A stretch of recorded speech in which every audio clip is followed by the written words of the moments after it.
Or not, we live in an age where much of what goes on in our daily lives is monitored, collected, and sold to interested parties.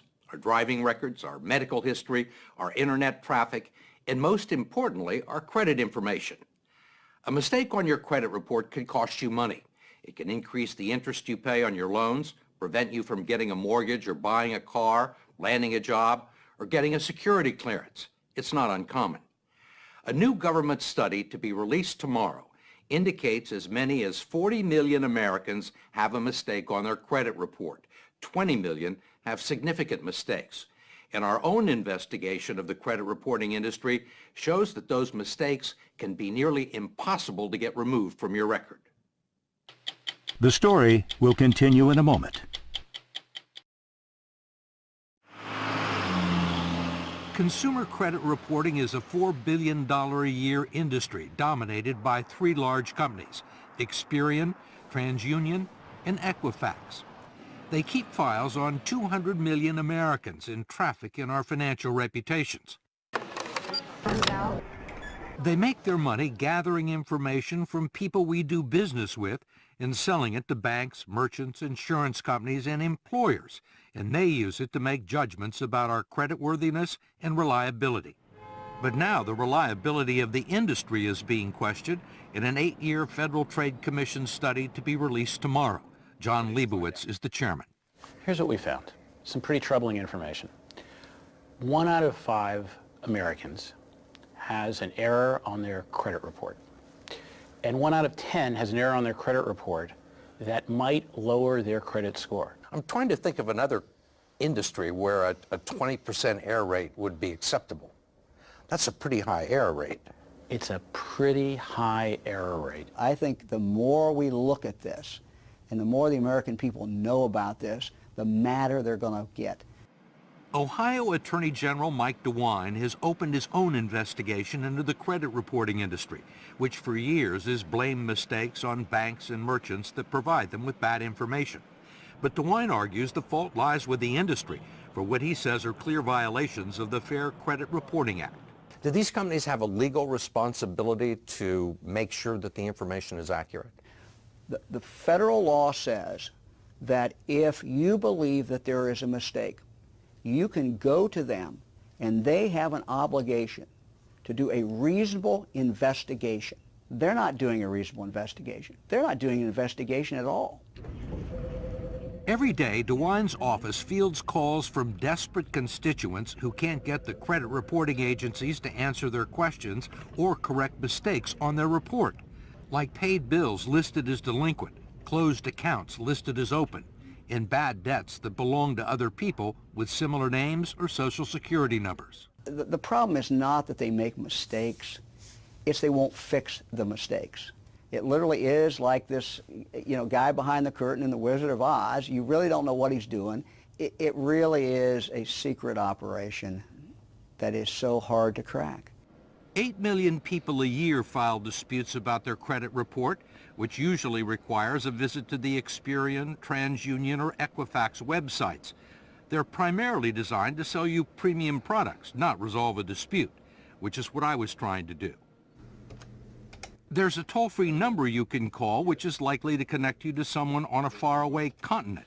Thank you for calling. My name is Kevin. How may I help you? Where are you located? India. India? But regardless of where they are or who you talk to, they won't be much help. Okay, so really, you can't do anything for me. I've just been talking to you for 15 minutes. I mean, the only thing you can do is to tell me to fill it out online. Yes, Mr. Croft. Okay, thank you.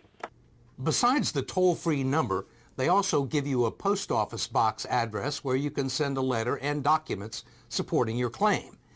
In each case, it's extremely unlikely that anyone with the authority to resolve your dispute will ever actually see it. Ask Sandra Cortez, a California accountant whose credit report confused her with an international drug trafficker. It took her 5 years to get it fixed. Or David Smith, the retired Army officer whose credit report listed a bankruptcy that wasn't his and triggered a foreclosure proceeding against his house in South Carolina. He's still dealing with the fallout. Or Judy Thomas, a trauma nurse with a horror story worthy of Hitchcock or Kafka. There's nobody to go to. There's nobody. You just keep making phone calls and you just keep writing disputes and you keep sending them your social security number and they don't care. Thomas, who manages 2 medical centers near Cleveland, says it all began in 1999 when she went shopping for a new dress and applied for a store credit card to get a 15% discount. She was denied. Was that the first time you'd ever been denied credit? Yes, very first time. Ever? Ever. Ever. But certainly not the last. It became a regular occurrence. The personal credit reports she got from Experian, TransUnion, and Equifax were all clean and without blemish. Yet she kept getting rejected and couldn't find out why. I would get a consumer report and it would look fine. I would go to the bank and they would tell me, oh no, you have all this debt. But no one would tell me what was on there. They wouldn't tell you what the debt No. was? And they wouldn't give you a copy of the report No. that they had? Nope. It took Judy Thomas several years to discover what almost no one knows, that the credit reports the agencies send to you are different than the ones they sell to banks, merchants, and mortgage brokers. And she only found that out when a loan officer left her file on his desk and walked out of the room. And what did you see? I saw debt from Utah Medical Center. I saw debt from a veterinarian clinic in Utah. I saw collections for a Judith Kendall. Judith Kendall. Not Judy Thomas. Correct. What's going through your mind? What the hell is she doing on my credit report? What the hell is her debt doing on my credit report? You think this would be very simple to get straightened out? You would think. Yeah, you would think. This is my Judy Thomas versus Judith Kendall file. Instead, it became a 6-year battle with credit agencies requiring box loads of correspondence to try and prove that she was Judy Thomas, not Judith Kendall, all to no avail. You got a lot of time invested in this. How important are these documents? It's my life. There are logs of daily phone calls to dispute centers, hundreds of letters to Experian, Equifax, and TransUnion, even correspondence from Judith Kendall's creditors in Utah, acknowledging that the debts on her credit report aren't hers. I would get letters back from these companies saying this, in fact, is not you. You still couldn't get it off your credit report?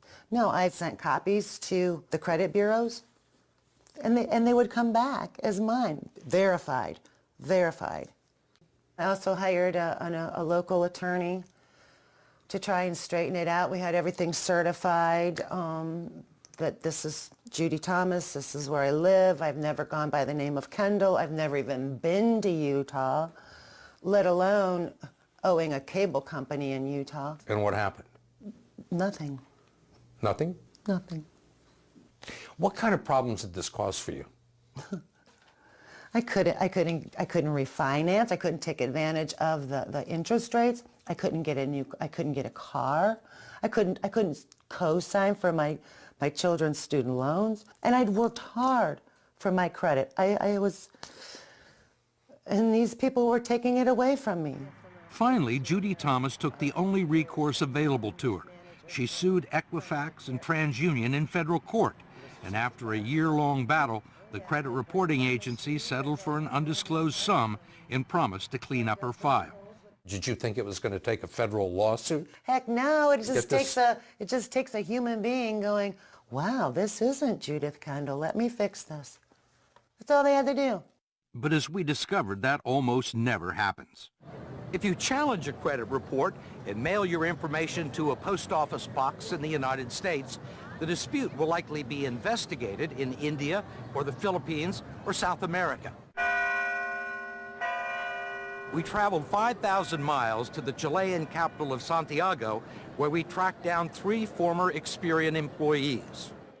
Carolina Herrera, Rodolfo Carrasco, and Enzo Valdivia were all dispute agents at Experian's National Consumer Assistance Center, although they say they weren't able to offer consumers much assistance. So if somebody had a problem with their credit report, they would send in a complaint and it would end up with you? Yeah, probably, yeah. So how many of these did you have to do a day? 90. 90. 90, yeah. Did you consider yourself investigators? No, not at all. Did you have any way to investigate these claims? No, we No. didn't. You can call the person. You can't pick up the phone and call them? No. No, Did you have phones? No. no. Could you email them? No. Did you have the authority to say, wait a minute, after looking at somebody's file and say that, you know, this is somebody made a mistake, this person doesn't owe this money? No, we didn't have that power. All they did was read the disputes and reduce them to a 2-digit code like never late or not mine. It was then sent with a 2- or 3-line summary and no documentation back to the bank or department store that furnished the original information. If there was a difference of opinion between the creditor and the person who was filing the complaint, how was it usually resolved in favor of the creditor? Yeah. Yeah. The creditor was always right. Mostly we took for granted the word of the bank. If the bank said, hey, this guy owns $100, so it is. None of us have ever interviewed anybody in Chile from Experian, and we've got a federal court ordering them to bring these people forward, and we're still waiting. Much of what's known about the inner workings of the consumer credit agencies come out of lawsuits filed by Len Bennett and Sylvia Goldsmith, who have subpoenaed company records and deposed employees and executives. They say under the current system, there is no way for people like Judy Thomas to get their problem solved. So all these people who take the time to meticulously document a case that the bill isn't theirs or the bill has been paid, that is never seen by anybody? It's not seen by anyone who considers it in determining whether or not information will be removed from a credit report. It's not forwarded on to the person who has the complaint with you? No, it is never forwarded on. Never forwarded on to the creditor. We can get a jury verdict for $1 million. That's chump change to some of these bureaus. They would rather pay a verdict in $1 million than to actually go in and change the policies and procedures that they have, because that's much more expensive to them. I can say this without qualification. The dispute procedures used by the credit reporting agencies, uniformly used, completely fail to comply with the Fair Credit Reporting Act. Courts have found that. The Federal Trade Commission has found that. It's not even a close call. Ohio Attorney General Mike DeWine agreed. I think the industry is a mess, and I think the impact that has on real people is just unconscionable. You think they're breaking the law? I think they're breaking the law. There is no doubt in my mind they are breaking the law. We wanted to talk to Equifax, TransUnion, and Experian, but like most consumers, we were unsuccessful. The agencies referred us to the spokesman for their lobbying group in Washington. He, too, declined our request for an on-camera interview, but did provide a written statement, citing an industry-sponsored survey that showed 95% of its customers were satisfied with the dispute process. The industry maintains it's in compliance with federal law. Go to 60minutesovertime.com to find out what you can do if you think there's a mistake on your credit report. Sponsored by Lyrica.